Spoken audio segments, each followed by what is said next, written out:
My name is Elise. At least, that's what they called me. I'm 34. I live in Chicago. I work as a copy editor for a small publishing house, mostly proofing cookbooks and celebrity memoirs. I have a fiancé, Mark, who's an accountant, and once made me a spreadsheet titled, "Why We're Compatible."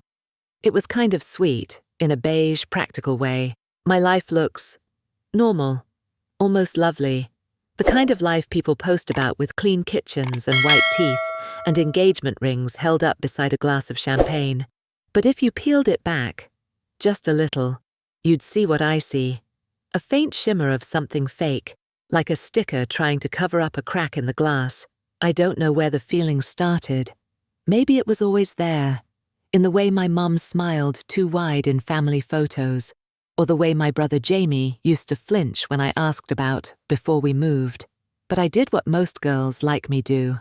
I adapted. I fit in. I smiled when I was supposed to. Until last fall, when everything started to slip. It began with something stupid. Something so small, I almost ignored it. It was a card. A silver glittery engagement card that showed up in the mail 2 weeks after Mark proposed. There was no return address, no note, just a single signature at the bottom. For Annie, you were always meant for more. Annie. No one calls me Annie, not co-workers, not Mark, not even my family. The card didn't even mention Mark's name, or mine really. Just Annie. Like someone was trying to speak to a version of me that didn't exist anymore, or maybe never should have. I almost threw it away. Almost. But something stopped me. Something cold and sharp, like a shiver under my ribs. So I tucked it in the back of my desk drawer, behind my pay stubs and a flyer for a dentist I keep forgetting to call. 2 days later, at dinner with my parents, I brought it up. I don't know why. I wasn't even planning to. I just said it between bites of salmon and polite conversation. Did any of you ever know someone who used to call me Annie? My mother paused, just for a second, enough to let her fork clink softly against the edge of her plate. No, she said, smiling. We would have never picked Annie. Doesn't suit you. I laughed. Because that's what we do in my family. We laugh things off, even when they land like a knife between your ribs. My dad didn't say anything, just kept eating. And Jamie, my brother, shot me a look I couldn't read, like he wanted to say something, or maybe scream, or maybe run. But he didn't, and neither did I. Later that night, I was brushing my teeth when I caught my reflection in the mirror, and for the first time in a long time, I didn't recognize the woman looking back at me. She looked like me, but older. Like someone who'd been walking around in borrowed skin for years, smiling too hard, laughing at the right times, asking the right questions, but never the real ones. Someone who'd stopped asking why a long time ago, but the card had opened a door I didn't even know was locked. And something in me, something stubborn, maybe even dangerous, wanted to know what was behind it, because I had a feeling, if I said the name Annie out loud again, someone, somewhere, would flinch. And this time, I was ready to notice. It started with the photo albums. I don't know what I was expecting. Maybe just a harmless scroll down memory lane, maybe proof that Annie wasn't real, that I was imagining things, getting too in my head. But when you start digging into your past, you better be ready for what stares back. My parents kept all our family photos in a big faux leather binder with silver corners. The kind that screams, "We're normal," in a way that always felt rehearsed. Most of the early ones were glossy too perfect. Christmas morning with matching pajamas. A Disney trip I have no memory of. Me smiling, teeth gapped, holding a stuffed lion. But then, I found a gap. From birth to age 5, there were maybe 3 photos, and in all of them, I looked out of place, like a guest at someone else's party. One photo in particular made my stomach turn. I was maybe 4, wearing a green raincoat that looked 2 sizes too big, standing beside a woman who wasn't my mother. She had dark, wild hair, windblown and unbrushed, and she was squatting down, holding my hand like it was the only thing she had left, but someone had scribbled her face out with ink. Thick, black, angry. The ink had bled through to the next page. I pulled the photo from its plastic sleeve, carefully, like it might bite. On the back, someone had written, "Don't show her this one." My throat closed. Who was her? Me? The next day, I took off work early and drove to the county clerk's office. I told them I needed a copy of my birth certificate for marriage stuff. The clerk, a middle-aged woman named Terry, asked for my name, birth date, and ID. A few minutes later, she frowned. "Looks like your certificate was reissued. You sure you were born in this county?" I froze. "What do you mean reissued?" She tilted the screen toward me. "Original record, sealed. Replacement issued at age 6. That's not common unless there was an adoption." Was there an adoption? I smiled like my stomach hadn't just dropped to the floor. I don't think so." She blinked, then softened. "Want me to print what I can?" I nodded. When she handed me the paper, I didn't even need to read all of it. It wasn't the name Elise Monroe at the top that caught me. It was the field that said, previous name. Annalise Ray Carter. Annie. That night, I didn't tell Mark. I didn't tell anyone. I just sat on the floor of our apartment, holding the paper in my hands, like it was a grenade I didn't know how to throw. Annalise. Carter. Everything I thought I knew. The photos, the stories, the bedtime lullabies, felt like stage props. My childhood wasn't a scrapbook. It was a crime scene. I called Jamie the next morning. He sounded groggy, like he'd been up late or didn't want to talk. But when I asked if he could meet for coffee, he didn't hesitate. We sat outside a little diner near his place. He fidgeted the whole time, tapping his spoon against his mug like a metronome. "I have a weird question," I said. He nodded.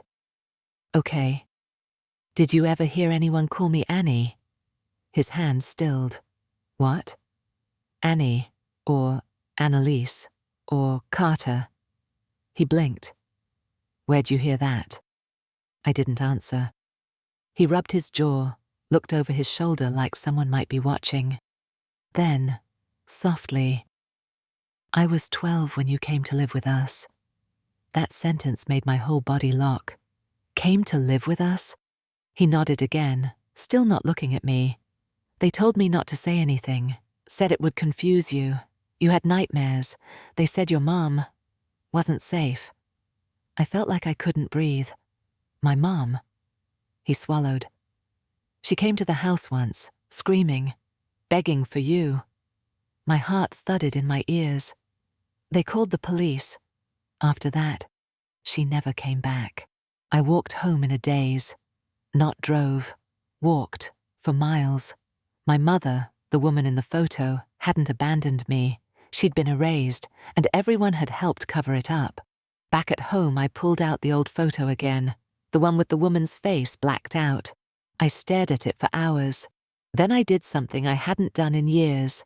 I Googled my own name, not Elise Monroe, Annalise Carter, and there it was, a missing persons report, dated 29 years ago, filed by an A. Carter, listed as the aunt. The photo was old, scanned badly, but it was me. Puffy cheeks, wide eyes, that same green raincoat. The listing had been marked as closed 2 years later, with no explanation. But there was a contact email. I clicked it. Typed, "I think I was her. I think I'm Annalise. Please, tell me what you know," and hit send. The email came 3 days later. I'd almost given up. I kept checking my inbox every 10 minutes, like a teenager waiting on a breakup text. Then one afternoon, just after I'd reheated the same cup of coffee for the 3rd time, there it was. From A. Carter, journalist at ProtonMail. Subject, Annie.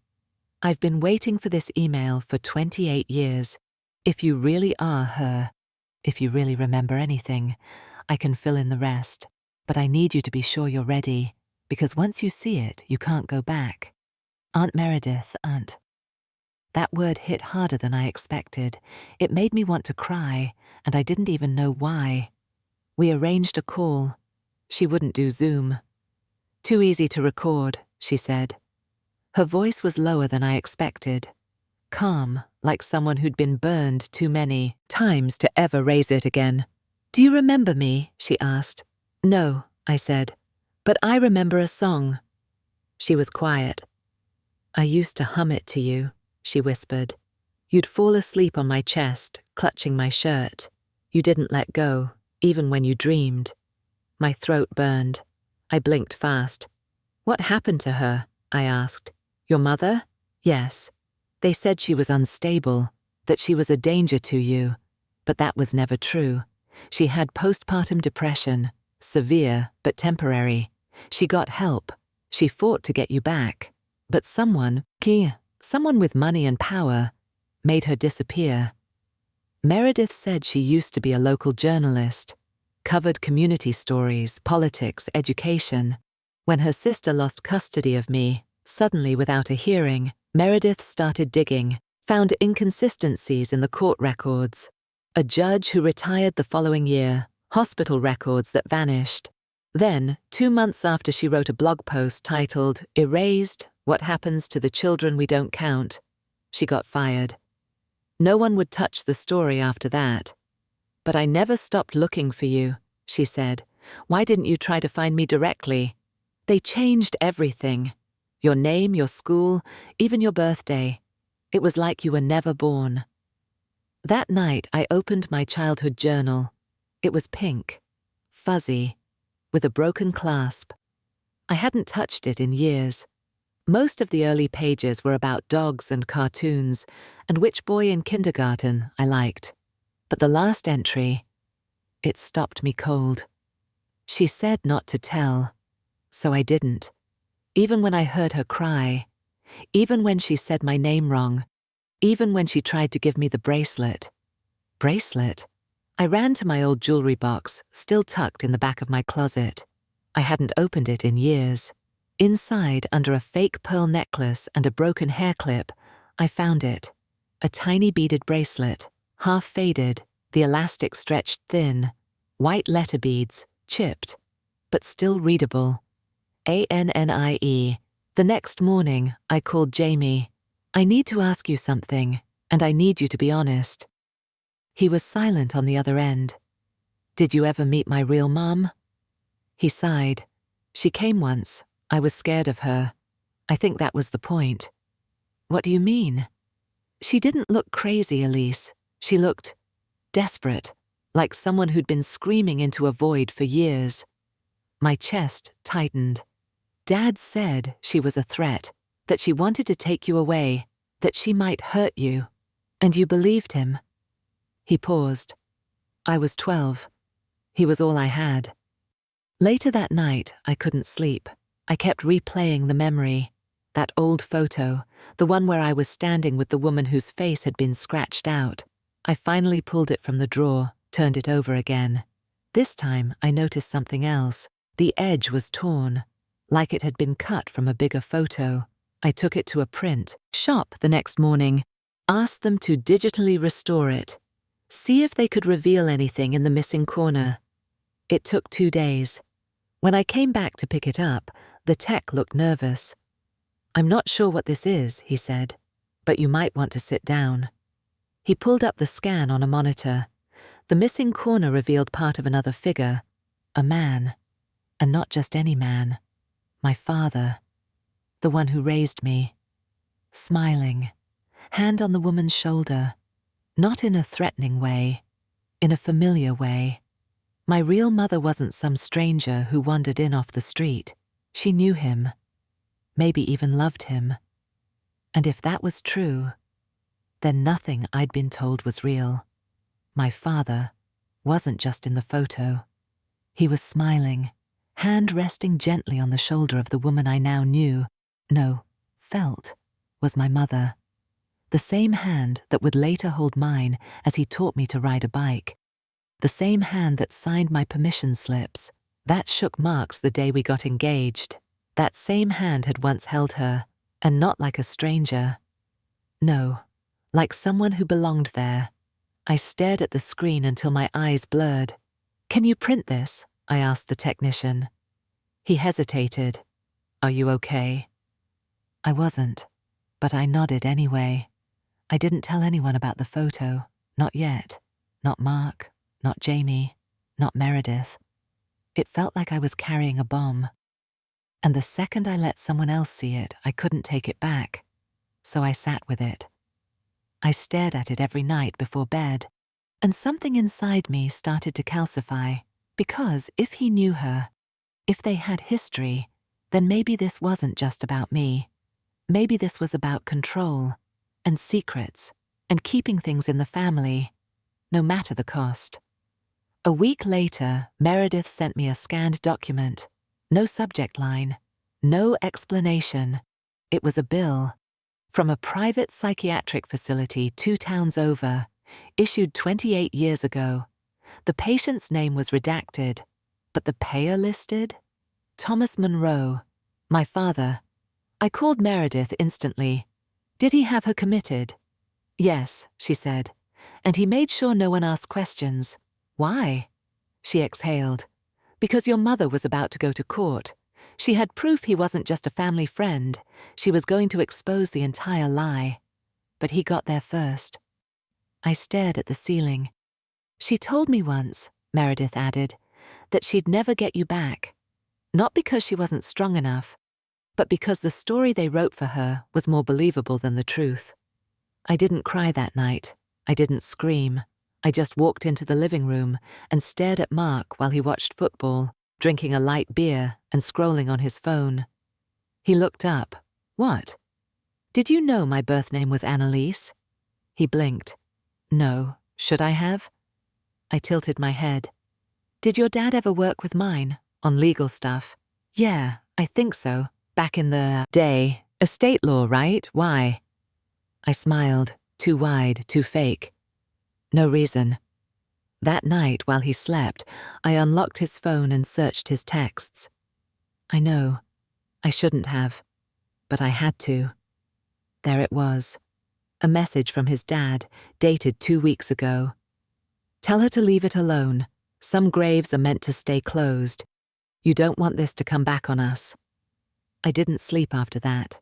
I started printing everything. Emails, photos, scanned court records, blog posts. Even that photo with the ink scrubbed away and the truth bled through. I bought a fireproof lockbox, labeled it tax papers, and kept it in the back of my closet. I told Mark it was for wedding receipts. I started recording conversations, even small ones. I bought a burner phone, and then I found it. Tucked inside my dad's old Bible, the one I kept in a dusty box after he died, was a letter, unopened, unmailed, folded 3 times and brittle around the edges, in his handwriting. To the girl you'll never remember you were. I don't expect forgiveness.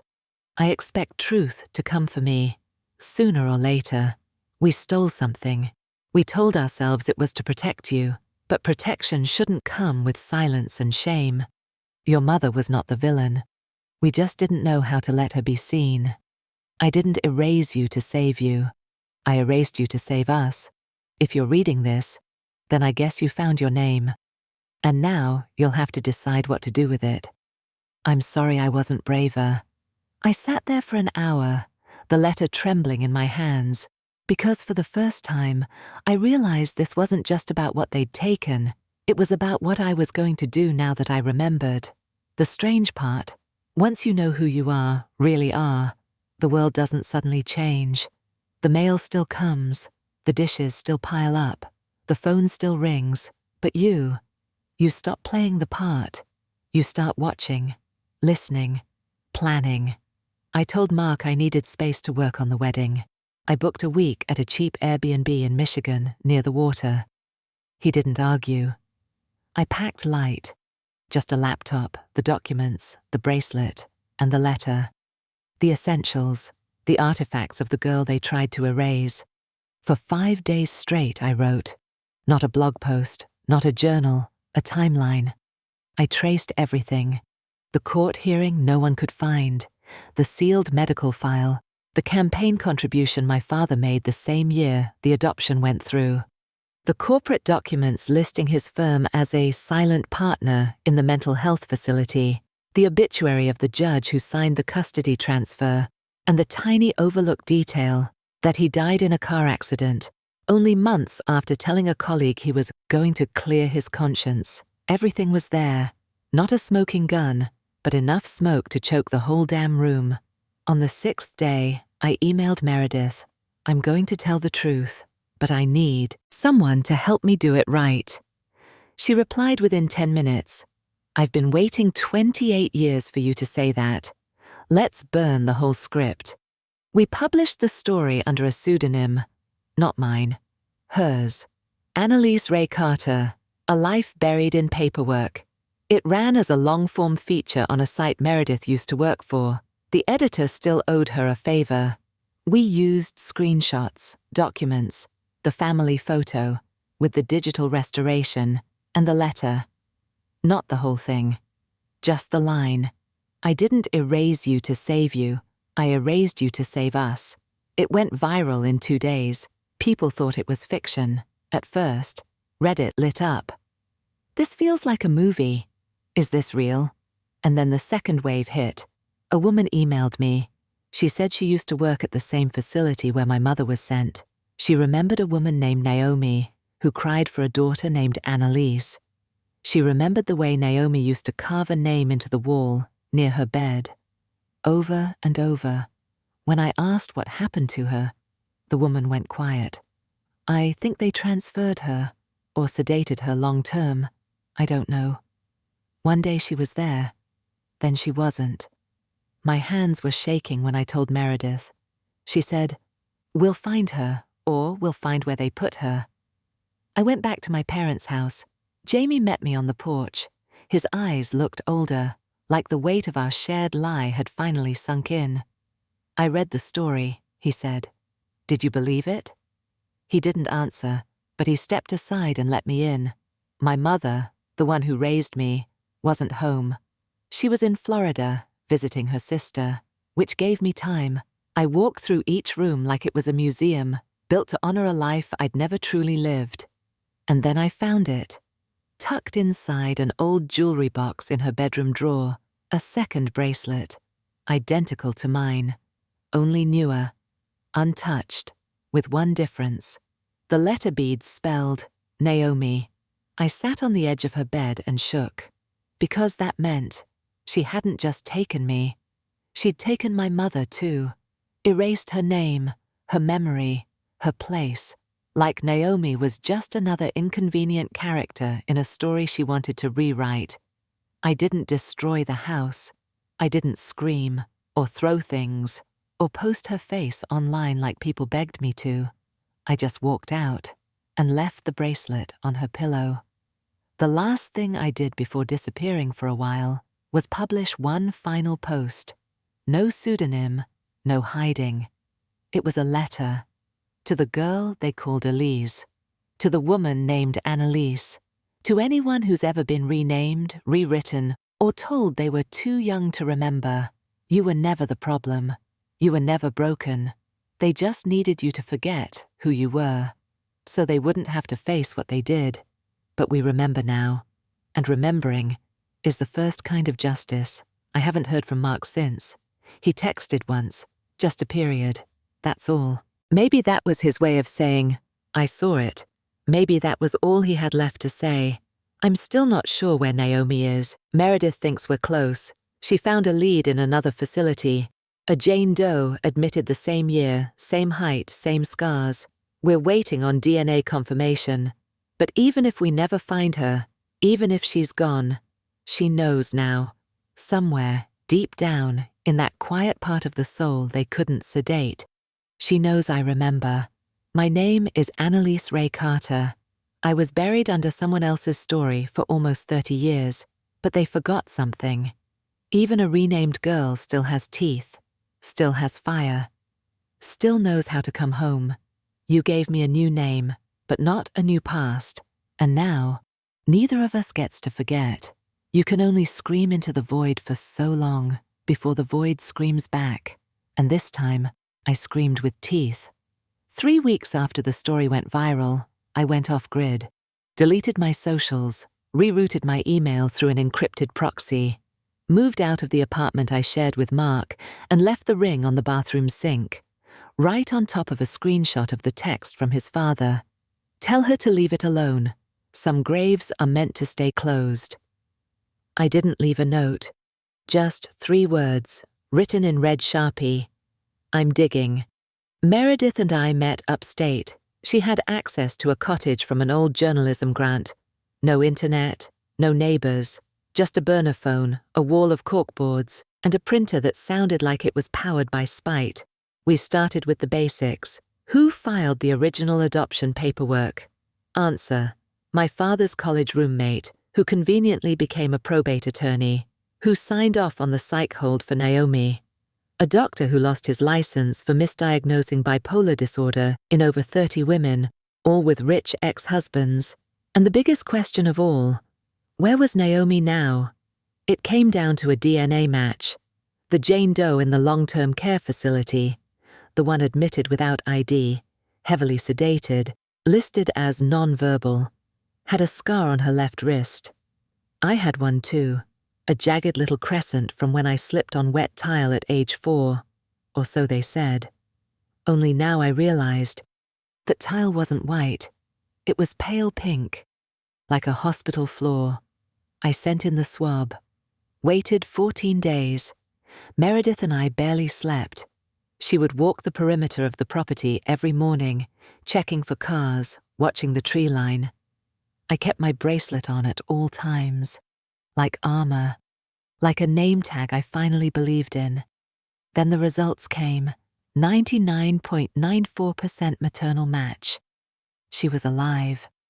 Naomi Carter, my mother, was alive. I stared at the screen like it might vanish if I blinked. "She's been in there for almost 30 years, Meredith said softly, under heavy meds, barely conscious. "What if she doesn't remember me?" "She doesn't have to," I said. "I remember her." We arranged for a lawyer, of Meredith's former students, young, scrappy, and pissed. Her name was Layla, and she was ready for war. "This isn't just one custody cover-up," she said. "It's a multi-layered fraud. They stole a person. They medicated a mother to get her child. That's civil, criminal, constitutional." I raised an eyebrow. "You think we can win?" She smiled. "Oh, honey, I'm not trying to win. I'm trying to expose." I didn't tell Jamie yet. I wasn't ready. Not until I saw Naomi with my own eyes. We filed the petition for access. It was denied, then fast-tracked on appeal, thanks to the DNA match and the mountain of press attention. Layla handed me a visitor badge 2 weeks later. "You don't have to do this alone," she said. "I've never done anything alone," I replied. And that's the problem. The facility was colder than I expected. Not cruel, just sterile, like grief that's been disinfected. They led me to a small room, no windows, and then they wheeled her in. I don't know what I expected, but it wasn't this. Her hair was white, short, clean. Her hands trembled slightly in her lap. She didn't look sedated, just empty, like someone who'd had the lights turned off for too long. Her eyes met mine for half a second, then drifted away. "Naomi?" I whispered. Nothing. I pulled out the bracelet, the original, held it in front of her. Her fingers twitched, a blink, then another, and then her lips moved. A whisper, barely audible. "Annie?" I broke. I didn't cry like a daughter. I cried like a ghost being recognized for the first time in decades. After that first visit, I went back every week. At first, Naomi barely responded. She'd open her eyes, glance toward me, then drift again like a balloon too tired to float. But I kept coming. I read her old children's books, played the lullaby Meredith said she used to hum, showed her the bracelet, every time. One afternoon, I asked if she remembered anything about Thomas. Her body jolted. Not violently, just like a tremor had passed through her. Then she whispered slowly, "He said I was making it up. He said I was confused." She paused. "He said if I ever opened my mouth again, he'd take her." We recorded that visit. It wasn't loud, it wasn't clear, but it was enough. Layla had it transcribed, time-stamped, and filed into a preliminary motion. Her goal wasn't just release, it was accountability. And to do that, we needed more than stories. We needed documents. Jamie called me the day after the second article dropped. He didn't say hello, just, "I found something. You need to see it." We met at a bar halfway between his office and the house we grew up in. He looked like he hadn't slept. There was a manila folder on the table before I even sat down. "I shouldn't have done this," he said, "but I couldn't sleep, so I broke into Dad's old desk, the one in the garage." Inside the folder, copies of checks paid to the judge who signed off on my case, a receipt for a donation to the facility that housed Naomi, a note in Dad's handwriting. "Ensure no record of Carter, name appears in school enrollment." "Why are you giving me this now?" I asked. Jamie stared at his drink. "Because I remember the night she came, the real Mom." He paused. "She smelled like lilacs. I don't know why I remember that. I just do. And she cried like someone had lost everything." He finally looked at me. "And I believed them when they said she was dangerous. I believed them because it was easier than asking why she was screaming." We scanned every page. Layla added them to the growing brief, already thick as a phone book. It wasn't just about custody anymore. It was about fraud, suppression, institutional abuse, collusion. "This will get ugly," she warned. "They'll try to settle, try to silence you with money." "I don't want money," I said. "They're big." "I know, Makotumai," she replied. "You want your name back." We prepped for court. I bought a cheap black suit that felt too stiff. Naomi's facility appointed her a guardian, but the DNA match forced the court to take us seriously. Meredith cried in the parking lot. She didn't even try to hide it. "You brought her back," she whispered, "piece by piece." "No," I said. "She was always there. They just kept her locked behind a script someone else wrote." The court date was set, but before it could arrive, we got a letter. Anonymous, no return address. Inside, a single sheet of paper, typed. "If you keep going, she won't be the only one who disappears. You can dig up the past, just don't expect to live there. Some graves stay sealed for a reason." Layla filed it with the police, but I knew they wouldn't trace it. It wasn't meant to stop me. It was meant to scare me. Too late. I wasn't scared. I was starving. The closer we got to court, the more the past started to flicker, like static behind glass. Memories I hadn't thought of in decades began surfacing out of nowhere, uninvited, jagged. One night I remembered a woman's voice humming from the hallway when I had the flu at 5 years old. Only it wasn't my mother. It was softer, like someone afraid of being caught singing. Another night I remembered falling down the stairs when I was 6, and a pair of arms catching me, but in the photo album, I was in a cast. They rewrote even that. Layla uncovered more. A whistleblower who used to work for the facility, now dying of cancer, agreed to give a statement. He'd seen the intake forms for Jane Doe, said the handwriting looked familiar, said the word Annalise had been scratched out in the margin. Then, he said something that stopped me cold. "I think someone paid for her to be kept quiet, not just held, silenced, long-term, chemically." My stomach turned. "How long?" He shrugged weakly. "They change the meds every few years to keep her docile. It's not about care. It's about containment." We pulled Naomi's med records. There were prescriptions listed under names that didn't match any doctor on staff. One of them, Mark's father. I stared at the name until my eyes blurred. "How deep does this go?" I asked Layla. "Deep enough that your entire life, your name, your marriage, your trauma, is just one piece of a long coordinated machine, she said. And that machine doesn't break quietly. I knew what I had to do. I called Mark. I want to meet, I said. He paused. I don't think that's a good idea. Too late. We met at the park, public, neutral. No room for threats. He wore sunglasses, like this was a bad movie. I wore the bracelet, over my sleeve, where he could see it. I know what your father did, I said. I know what you knew. Mark looked tired, pale, but not guilty, and that made it worse. You think I wanted this? He snapped. No, I said, but you benefited from it. His jaw clenched. Do you know what would have happened if this had come out 10 years ago? My dad's firm, my mum's job, our entire family name, gone. I stepped closer.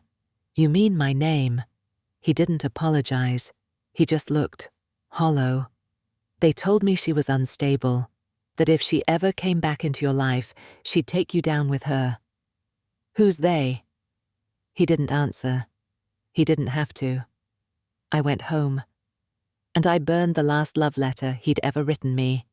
Not out of rage, out of release. But then came the twist I never saw coming. One night, Meredith didn't show up to our strategy call. I texted, called, nothing. 2 hours later, I got an email from her address. Subject: I had no choice.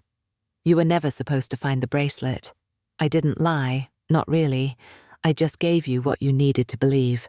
The story was real, but the version I told was edited.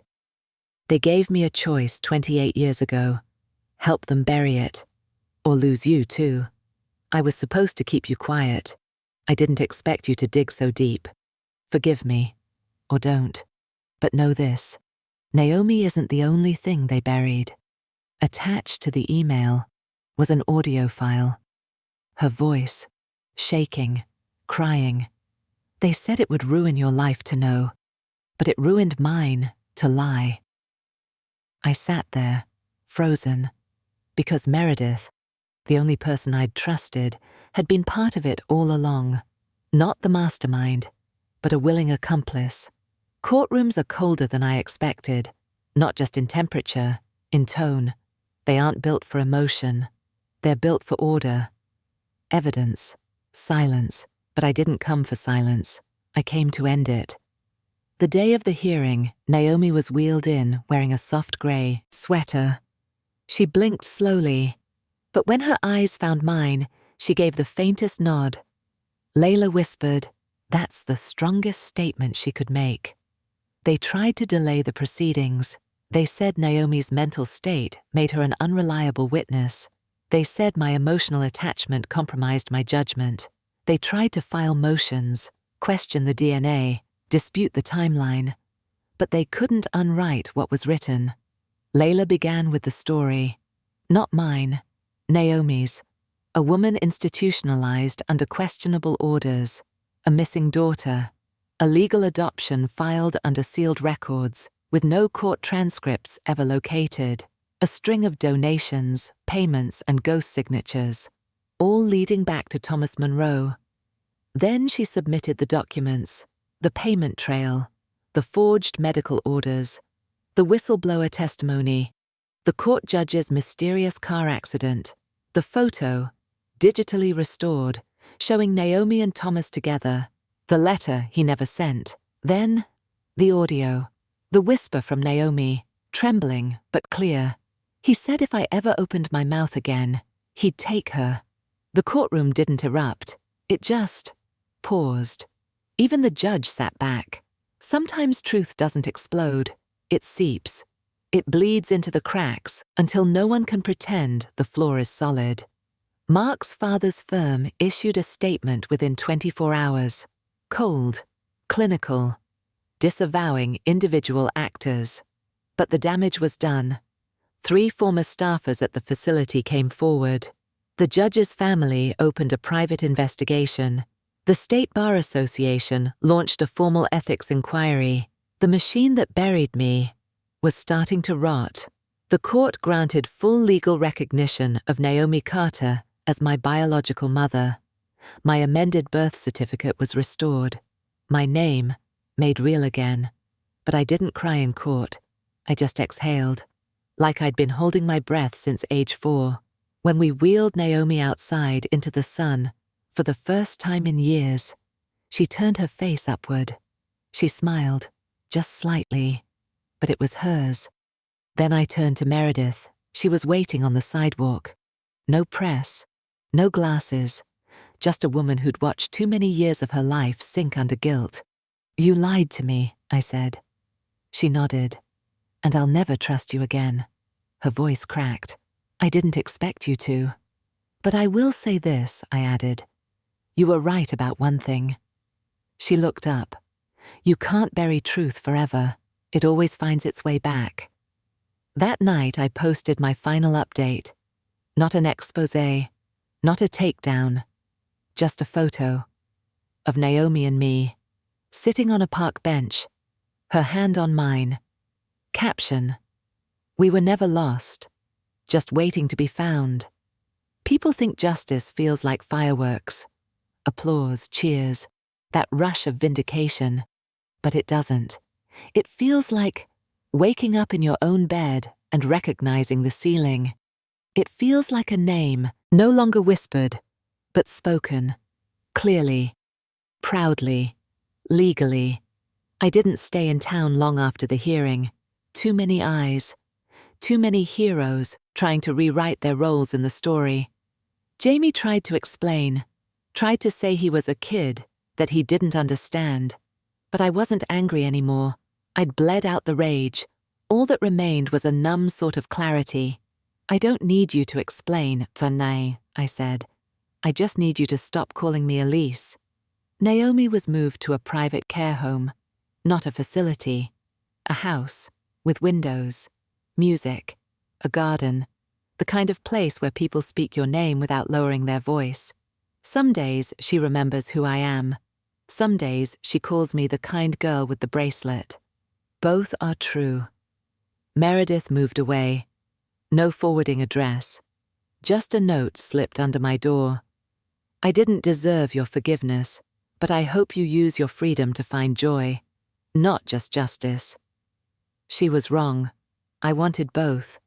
I started writing again, not under a pen name, not as Elise Monroe, but as Annalise Carter, my real name.